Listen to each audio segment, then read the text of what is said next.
Osmanlı imperiyasının qad ko'tarishi. Kirish so'zi.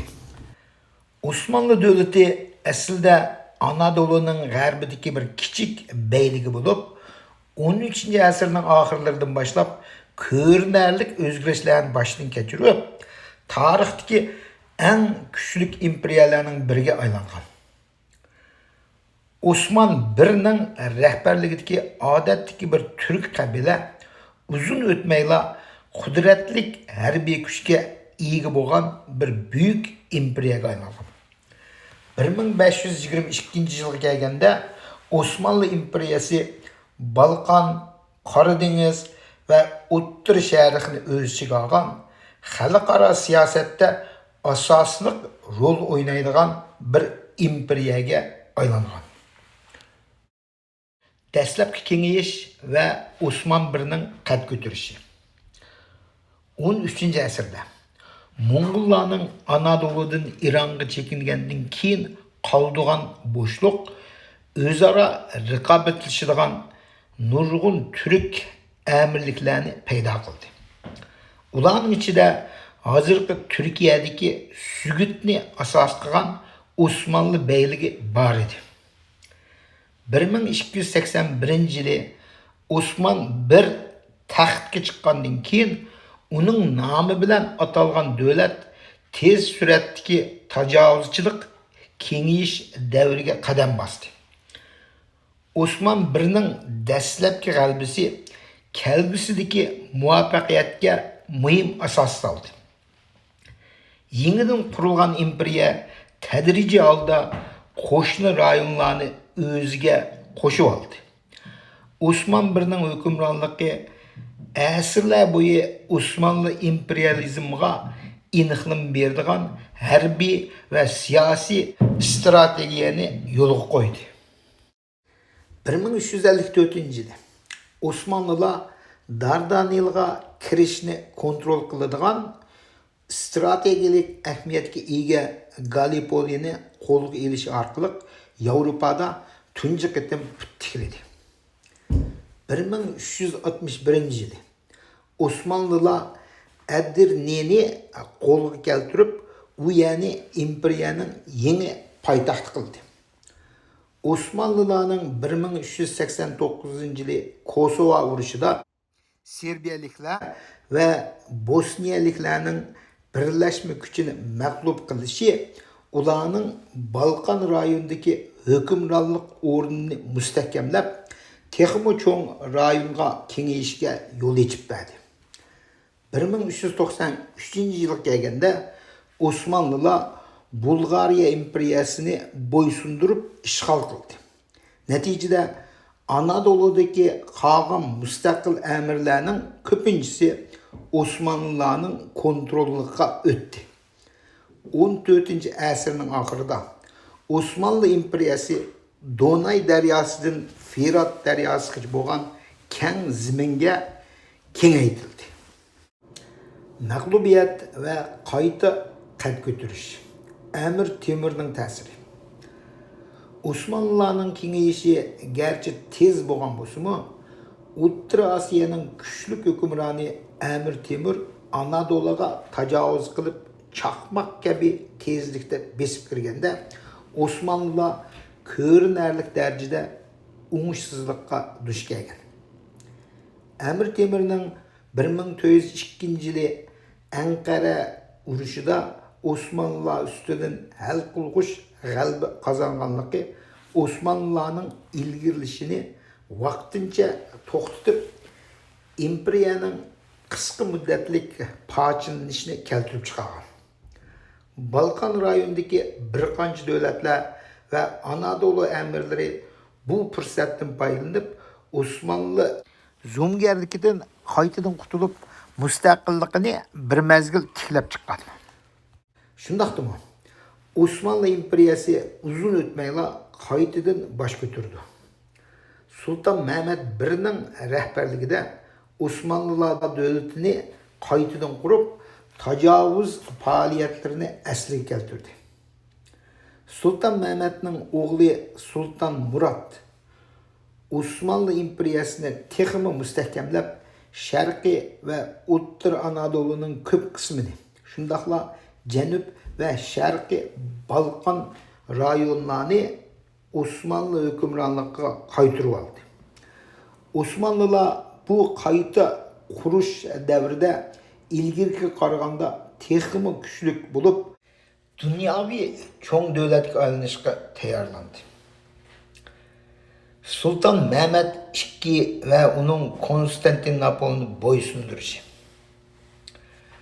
Osmanlı İmperiyası'nın dünyavi güçke aylanışı Fatih, yani boysundurgucu dep atalgan Sultan Mehmet II devrinde barlık kelgen. Onun en meşhur muvaffakiyeti 1453 yılı Konstantinopol'ni, yani hazırki İstanbul'ni boysunduruş bulup, bu galiba Vizantiya İmperiyası'nın resmi ahırlaşkanlığını körüstüp takanmay, Osmanlılarını bu rayondaki yetekçi güç kılıp kurup çıktı.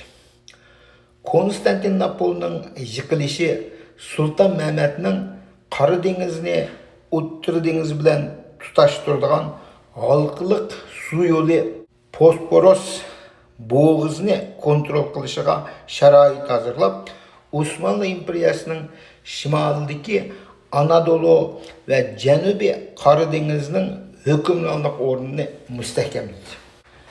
Bu müciz karakterlik boysunduruştan keyin Osmanlılar Avrupa'ga kengayip, akıdan Serbiya, Herzegovina ve Bosniya'nı boysundurdu.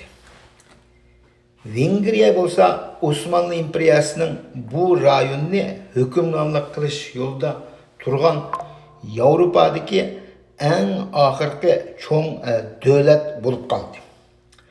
Qandal bolmuşsun? Sultan Mehmet'nin 1456 yılı Belgrad'ını işgal kılmaganlığı, Donay deryası ve Tüvenki Sava deryalarını boylap vakitlik çigra kurup, Osmanlılarının kelgüsü 60 yıl içinde Vengriya'ga kengeyişini tosap koygan. Anadolu'da Sultan Mehmet İmperiyani müstehkemleşini tamamlap 1468 yılı müstakil Türk devletlerinin en ahırkısı boğan Karaman emirlikini kayıta boysundurdu. Şuna olan bir vakitte şimalda 1475 yılı u Ginola'nın keyfini işgal kılıp Kırım'da püttirep Kırım Hanlığı'nı Osmanlı hükümranlığı astığa aldı. Aegean deniz ve Karadeniz'de u Kagan, Venesia ve Gino korgununu çıkıp Osmanlı deniz armiyasının üstünlükini texmi götürüp etti. Şundaqtımı? Sultan Mehmet II'nin hükümranlık kılış müddəsi yanıla əməlgə aşmadı. Osmanlılar İtalya'nın cənubidəki Otranto'nu işgal kılıp uzun ötmeyla Sultan Mehmet 1481 yılı vafat oldu. Onun Rimni boysunduruş planı yok çıktı. Sultan Mehmet II'nin ölümü oğulları Beyz bilen Cem o'ttirsida kuch sinishish majrani keltirib chiqildi. Bu raqobatdan foydalanib Yevropa kuchlari epchillik bilan Osmanlı İmperiyası'nın olg'i ilgirilishini to'sib qo'ydi. Mayli qanday bo'lishidan qat'iy nazar, Sultan Beyazid hukmronlik qilgan davrning oxiriga qadar Osmanlılar Akirman ve Kilya qatarlıq mühim rayonlarını qo'lga keltirib, Konstantinopoldan Qrimga boradigan quruqlik yo'lini kontrol qilishni kapolat qildi. O'rta Sharqdagi kengayish, Sultan Selimning qad ko'tarishi. 16 asrning boshlariga kelganda Osmanlılarning diqqati O'rta Sharqqa o'tib keldi. İsmail Şah devrida İran'da Safavilar xonadonligining bosh ko'tarishi Osmanlılarga hem harbiy hem ideyaviy jihatdan tahdid elib kelgan. Safavilar Sünni Osmanlı imperiyasiga silishtirganda Şia İslamni qo'llagan bo'lib, ularning Anadolu'nun sharqidagi Türk qabillalari orasidagi ta'siri Osmanlılarning ittifoqligiga cho'ng tahdid solgan edi. Yavuz Sultan Selim deb atalgan Sultan Selim 1514-yildagi Çaldıran urushida Safavilarga qattiq zarba berib, Sharqi Anadolu'nun kontrolligini kapolat qilib, Safavilarning tahdidini yo'qotdi. Sultan Selim yana boshqa ishki xristianlarni tugutish uchun harakatga kelib, 1515-yili Zulqadir amirligini o'zi qo'shib olgan. Bu Osmanlılarni O'ttir Sharqda hukmronlik o'rnida turgan Mamluk sultonlik bilan bevosita terkishga ilib keldi.